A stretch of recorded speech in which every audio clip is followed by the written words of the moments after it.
14 مئی 2002 کو یہ خبر سامنے آئی کہ کالعدم تنظیم لشکر جھنگوی کے سربراہ ریاض بصرہ کو 4 ساتھیوں سمیت وہاڑی میں ایک پولیس مقابلے میں قتل کر دیا گیا۔ اس پولیس مقابلے میں S S P Vehari Javed Shah, D S P Mailsi Habib Ghumman, S H O Saleem Lodhi اور دیگر اہلکار شریک تھے۔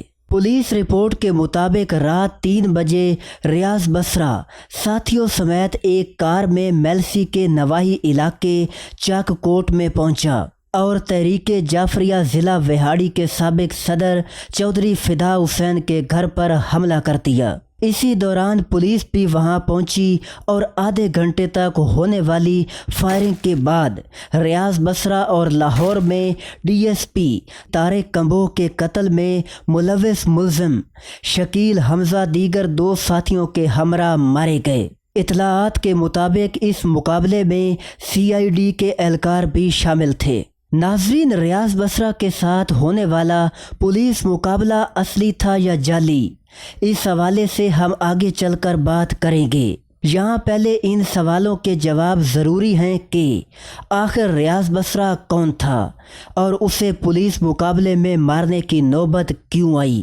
ناظرین، ریاض بصرہ 1967 میں سرگودا کے قریب تھانہ جھاوریاں کے قصبہ خورشید میں ایک کاشتکار غلام محمد کے گھر پیدا ہوا۔ وہ پہلے جھاوریاں کے سکول میں زیر تعلیم رہا اور پھر سرگودا اور اس کے بعد لاہور کے ایک دینی مدرسے میں داخل ہو گیا۔ محمد عامر رانا کے مطابق ریاض بصرہ نے 1986 میں سپاہ صحابہ میں شمولیت اختیار کی اور جلد ہی اس جماعت کا سرگرم رکن بن گیا۔ سرگودا میں سپاہ صحابہ کا صدر بھی رہا۔ تب اس کی ملاقاتیں مولانا حق نواز جھنگوی سے ہوئیں اور اس کا شمار ان کے قریبی ساتھیوں میں ہونے لگا۔ 1988 میں ریاض بصرہ سپاہ صحابہ کا مرکزی سیکرٹری برائے نشر و اشاعت بنا۔ ناظرین، 1988 کے انتخابات میں ریاض بصرہ نے لاہور سے میاں نواز شریف کے خلاف صوبائی اسمبلی کا الیکشن بھی لڑا، جس میں اسے 9000 ووٹ ملے۔ ریاض بصرہ 80 کی دہائی میں ہونے والی افغان جنگ میں بھی شریک ہوا اور اسی جنگ میں زخمی ہونے کی وجہ سے وہ لنگڑا کر چلتا تھا۔ ناظرین، 1988 کے انتخابات میں قومی اسمبلی کے حلقہ N68 جنگ سے سیدہ عابدہ حسین نے سپاہ صحابہ کے سربراہ مولانا حق نواز جھنگوی کے خلاف الیکشن لڑا اور کامیاب بھی ہوئیں۔ اس الیکشن کے بعد کے احوال بارے خود سیدہ عابدہ حسین اپنی کتاب میں لکھتی ہیں: مجھے ایک شخص کی کال آئی جس نے اپنا تعارف بطور ریاض بصرہ کروایا۔ اس نے کہا کہ وہ مجھے قتل کر دے گا کیونکہ میں نے مولانا حق نواز جھنگوی کے خلاف الیکشن لڑنے کی ہمت کی ہے۔ ناظرین، 1994 میں صادق گنجی قتل کیس میں ریاض بصرہ کا نام پہلی بار انٹرنیشنل میڈیا پر آیا۔ اس قتل کی تفصیل کچھ یوں ہے کہ مال روڈ لاہور پر واقع انٹرنیشنل ہوٹل میں ایک سیمینار کے سلسلہ میں وہاں ایرانی کونسلر جنرل صادق گنجی اور رکن قومی اسمبلی سیدہ عابدہ حسین سمیت متعدد افراد نے خطاب کرنا تھا۔ سیدہ عابدہ حسین کے مطابق میں ہوٹل کے باہر پہنچی تو وہاں بہت بڑا ہجوم لگا ہوا تھا۔ مجھے ڈیوٹی پر موجود ایک پولیس اہلکار نے بتایا کہ صادق گنجی کو ہوٹل میں داخل ہوتے وقت گولی مار دی گئی۔ یوں ایرانی کونسل جنرل صادق گنجی زخموں کی تاب نہ لاتے ہوئے انتقال کر گئے۔ ناظرین، صادق گنجی کا قاتل کوئی اور نہیں بلکہ یہی ریاض بصرہ تھا۔ خالد احمد کی کتاب سیکٹیرین وار کے مطابق ریاض بصرہ کو پہلی مرتبہ 5 جون 1992 کو شیعہ لیڈر سید سکندر شاہ اور صادق گنجی کے قتل کے الزام میں گرفتار کیا گیا۔ دوران تفتیش جب ریاض بصرہ سے پوچھا گیا کہ اسے صادق گنجی کو قتل کرنے پر کوئی پچھتاوا ہے تو اس نے کہا بس ایک پچھتاوا ہے کہ وہ 2 شیعہ کافروں یعنی صادق گنجی اور سیدہ عابدہ حسین کو قتل کرنے گیا تھا، لیکن سیدہ عابدہ حسین بچ گئیں۔